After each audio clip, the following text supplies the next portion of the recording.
Bonjour tout le monde, j'espère que vous allez tous bien. Alors aujourd'hui, nous allons faire une nouvelle leçon qui s'intitule La propagation du sang. Alors soyez attentifs et suivez avec moi. L'objectif de notre séance est de découvrir les milieux de la propagation du sang. Pour mieux comprendre la leçon, nous allons observer ces 4 images.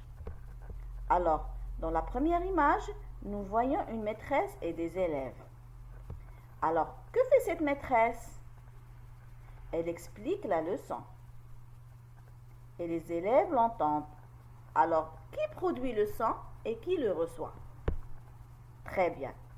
C'est la maîtresse qui produit le sang et ce sont les élèves qui le reçoivent. Passons à la deuxième image. Là, nous voyons des enfants qui regardent la télévision. Donc, c'est la télévision qui produit le sang et ce sont les enfants qui le reçoivent. Pour la troisième image, nous observons un enfant et un réveil. Donc, c'est le réveil qui produit le sang et c'est l'enfant qui le reçoit. Et pour la quatrième image, nous avons un public et un chanteur. Donc, le chanteur produit le sang, émet un son et le public le reçoit.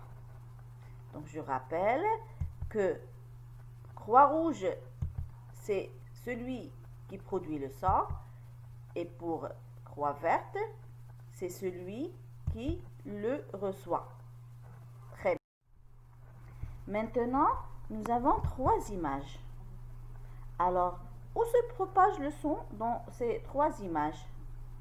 Dans la première image, le son se propage à travers l'air, qui est un corps gazeux. Et pour la deuxième, il se propage à travers la table, qui est un corps solide. Et dans la dernière, ou bien la troisième image, le son se propage à travers l'eau, qui est un corps liquide bien sûr. Donc le sang se propage dans l'eau, dans l'air et dans les métaux. Donc comment se propage le son?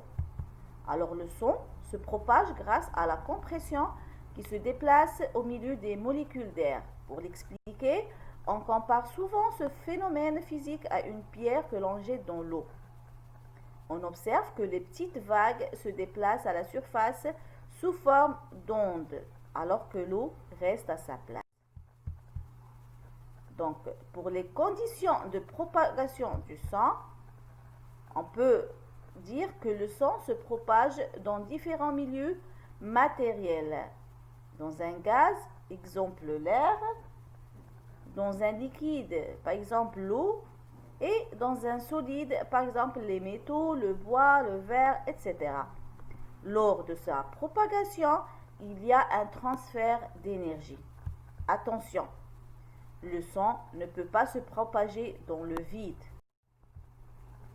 J'espère que vous avez bien compris la leçon et à très bientôt.